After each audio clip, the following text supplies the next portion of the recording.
धनबाद के सांसद हो, गिरिडीह के सांसद हो या बागमारा के विधायक हो, यदि उनको चढ़ावा देना आपकी मजबूरी है तो आप दें, हमको कोई मतलब नहीं है। नमस्कार, प्रणाम। जनता की आवाज में आपका स्वागत है। मैं भोला झा।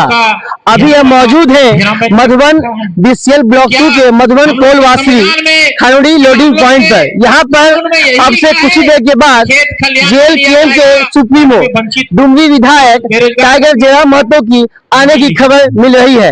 मगर यहाँ पे आप देख सकते हैं एक जगह पे यहाँ दो पार्टी का झंडा लगा हुआ है। एक तरफ देखिए यहाँ पे कैसी छाप जेएलकेएम एवं दूसरी ओर आसू पार्टी केला छाप का भी बैनर लगा हुआ है। स्थानीय युवा बेरोजगार की लंबित समस्या, नियोजन, प्रदूषण की मांग को लेकर दोनों पार्टी एक ही मंच पर आई है, मगर दोनों पार्टी का टेंट अलग अलग लगा हुआ है। दोनों की मांग एक है, मगर दोनों के समर्थक अलग अलग यहाँ पे कैंप किए हुए हैं। अब से कुछ ही देर के बाद जेएलकेएम के सुप्रीमो टाइगर जयराम महतो से आपको रूबरू कराएंगे। फिलहाल जनता की आवाज में इतना ही। मैं भोला झा, धन्यवाद। झारखंड का शेर कैसा हो, टाइगर जयराम महतो जिंदाबाद। पैसा से तो जमीन वहां से 40,000 करोड़ पूजा, 40,000 करोड़ टका पूजा। अगर वो लखवा ऐसे मान ले ओकर 50 साल भाई गए, भगवान करे 100 साल बचे। अगर वो 50 साल आज अगर एक दिन में 1-1 करोड़ बांटते तो ओकर बांट के खत्म कर पाते तो पैसा कमा ले तो नहीं जमीन से सियासत सुतो रहता कन की।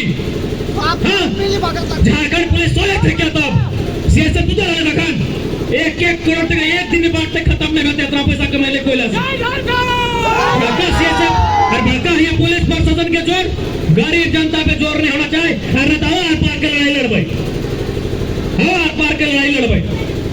बाप जो मर रहे हैं ना, नहीं मर रहे सच मत मर रही है कि नहीं। न्यायालय ने संज्ञान में लिया है, न्यायालय ने निर्देश दिया है। धनबाद सांसद पर डरने की क्या बात है जी? अरे सांसद हम बनाए तो बोलने में क्या दिक्कत है? धनबाद सांसद विधायक जी एक बहुत उनको स्पष्ट, उनको आपके माध्यम संदेश भी देंगे कि आप 100 साल जिए, जो कि प्रैक्टिकली आज के दौर में संभव नहीं है। मैं प्रैक्टिकली बात करता हूँ, लॉजिकली वाला स्टूडेंट हूँ। 80 साल संतोषजनक उम्र है, 50 साल हो चुका है।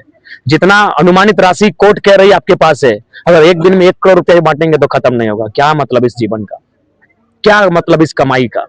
आपके पड़ोस के बच्चे भूख से रो रहे हैं। अरे आप तो संत बन गए ना राम मंदिर के माध्यम से। तो आप याद कीजिए ना विवेकानंद जी को, जो कहते थे कि यदि आप 56 प्रकार का भोग लगा रहे हैं और पड़ोस के बच्चा भूख से मर रहा है तो आप पुण्य नहीं पाप के भागी हैं। तो सीखिए ना उस संत विवेकानंद से। आज आप संत बनने गए हैं तो सीखिए ना संत से। क्या करेंगे इतने रुपयों का, पैसों का? याद कीजिए ना इटली और स्पेन की सड़कों को, जब कोरोना का काल आया लोगों ने पैसा सड़कों पर उड़ा दिया, कहा जो पैसा मेरा जीवन नहीं बचाएगा उस पैसे का क्या मूल्य। तो कब काल के गाल में कौन समा जाएगा, कल कौन आंधी आएगी, कोरोना के नाम के कोई नई आंधी आ गई, कौन जानता है। इसलिए जिंदगी जीना है तो आज के लिए जिए ना, आज के लिए जिए। ये संदेश धनबाद सांसद को। मुख्य रूप से जिम्मेवार कौन है इसके? मुख्य रूप से जिम्मेवार ये जो प्रबंधन है और यहाँ के जो जनप्रतिनिधि हैं वो मुख्य रूप से जिम्मेवार है। क्योंकि आप सभी जानते हैं अभी ईडी का जोर पूरा खूब चला धनबाद जिले में। जीएसटी का घोटाला सामने आया, कई जगहों पे छापेमारी हुई और कई करोड़ पैसे सामने आए। तो जब एक कोयला खनन से करोड़ों का घोटाला होता है तो ये लोग तो नॉर्मल चीजें मांग रहे हैं, ये तो 3rd-4th ग्रेड की नौकरियां मांग रहे हैं। जो भी कहें। एक सवाल जी, सीएसआर फंड का जो लाभ मिलना चाहिए स्थानीयों को क्यों नहीं मिल पा रहा है? सीएसआर मत तो जेन्युइन है, उसमें तो कोई रोक टोक ही नहीं, तो आश्चर्यजनक है।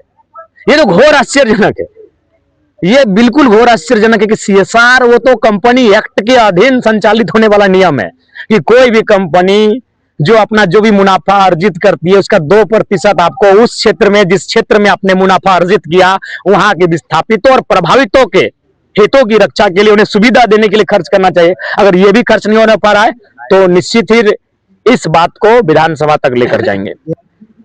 विधायक जी आपने आज संबोधन में सीएसएफ को चोट क्या डाला, क्या ये सच्चाई है? सच है। अगर एक बात बताइए, खनन की जिम्मेवारी किसकी होती है? खनन क्षेत्र की जिम्मेवारी होती है सीएसएफ की, सड़क की जिम्मेवारी होती है राज्य की पुलिस की। मैंने दोनों को चोर का संज्ञा दिया है, मैंने दोनों को चुनौती दिया है और पुनः आपके माध्यम से पुनः फिर कहता हूं, अगर आप में दोष नहीं है, आप में दागी नहीं है तो आप उत्तर दें कि प्रत्येक दिन धनबाद में हजारों करोड़ का कोयला घोटाला कैसे होता है? उस समय आप सोए हुए होते हैं या पहरे पे नहीं होते हैं? इसके जवाबदेही आप दीजिए, क्योंकि खदानों की जिम्मेवारी सीएसएफ की है और सड़क की जिम्मेवारी राज्य सरकार की है। मैंने दोनों विभागों के, राज्य सरकार की भी पुलिस प्रशासन, चाहे उसमें पुलिस हो, डीटीए हो, तमाम जो उनके पदाधिकारी हैं, और केंद्र की जो सीएसएफ है, मैंने उन दोनों को कहा है, दोनों विभागों को कहा है कि आपकी मिलीभगत से ये चोरी हो रही है। तो जब चोर का साथ देने वाला चोर कहलाता है, तो अगर आपको हमने चोर कह दिया तो इसमें बुरा क्या है? धन्यवाद।